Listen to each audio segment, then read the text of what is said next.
আসসালামু আলাইকুম। সুরভি কুকিং হাউসে আপনাদের স্বাগতম জানাচ্ছি। আজকে আমি আপনাদের সাথে আলু দিয়ে কাঁকরোল দিয়ে মাছ ছাড়া একটা রান্নার রেসিপি শেয়ার করছি। আশা করছি আপনাদের অনেক কাজে আসবে। প্রথমেই একটা কড়াইতে আমি পরিমাণ মতো তেল দিয়ে দিচ্ছি। তেলটা যখন হালকা গরম হয়ে আসবে তখন কাঁকরোল আর আলু দিয়ে দিচ্ছি। এইখানে 700 গ্রাম কাঁকরোল রয়েছে আর 2টা মিডিয়াম সাইজের আলু নিয়েছি। আলু আর কাঁকরোল কিভাবে কেটেছি দেখিয়ে দিলাম। এখন এর মধ্যে অল্প একটু হলুদের গুঁড়া আর লবণ পরিমাণ মতো দিয়ে এই কাঁকরোল আর আলুটাকে একটু ভালো করে ভেজে নিতে হবে। কাঁকরোল আর আলুটাকে এমনভাবে ভাজতে হবে যাতে এগুলো 90% মতো সেদ্ধ হয়ে যায়।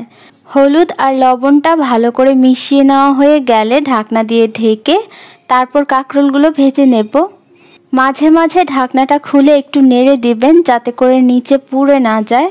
যখন এরকম আলু আর কাঁকরোলের মধ্যে একটা কালার চলে আসবে, এই তো দেখাই যাচ্ছে, ঠিক এই মুহূর্তে আমি এগুলোকে নামিয়ে নেব।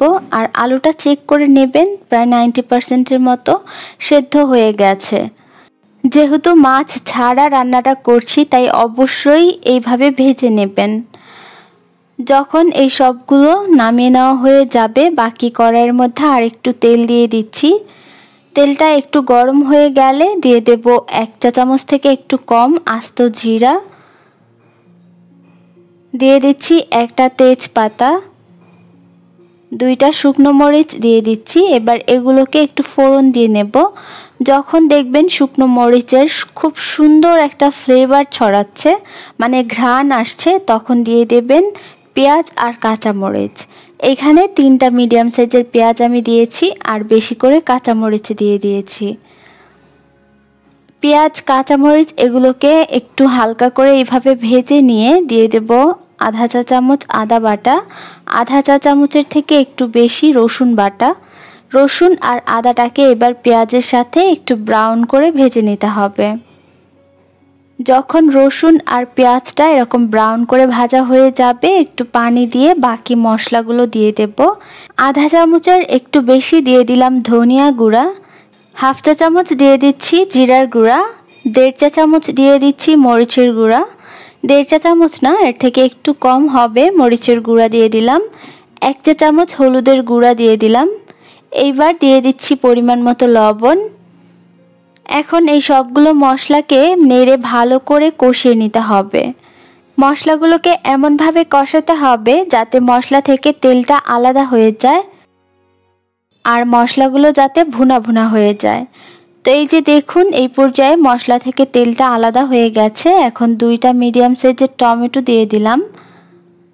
টমেটোটা দিয়ে ভালো করে নেড়ে মিশিয়ে নিয়ে ঢাকনা দিয়ে ঢেকে এই টমেটোটাকে রান্না করব যতক্ষণ না টমেটোগুলো সেদ্ধ হয়ে যাচ্ছে এবং নরম হয়ে যাচ্ছে।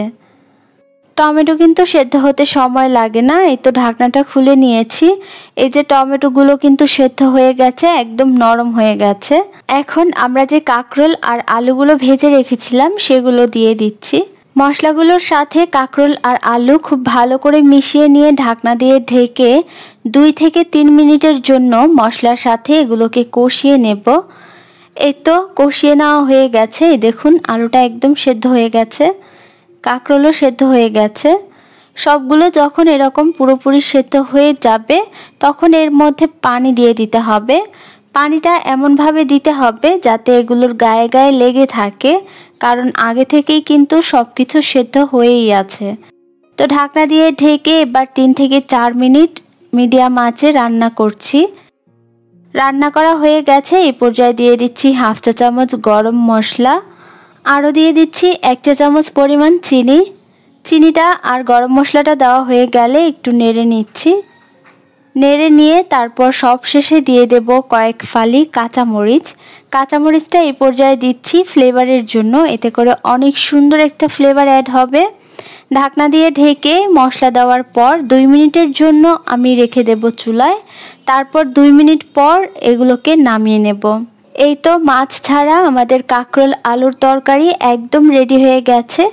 আশা করছি সব সময়ের মতো আজকের রেসিপিও আপনাদের কাছে অনেক ভালো লাগবে। ভালো লাগলে চ্যানেলটি সাবস্ক্রাইব করতে ভুলবেন না। আজকে এখানেই বিদায় নিচ্ছি। আল্লাহ হাফেজ।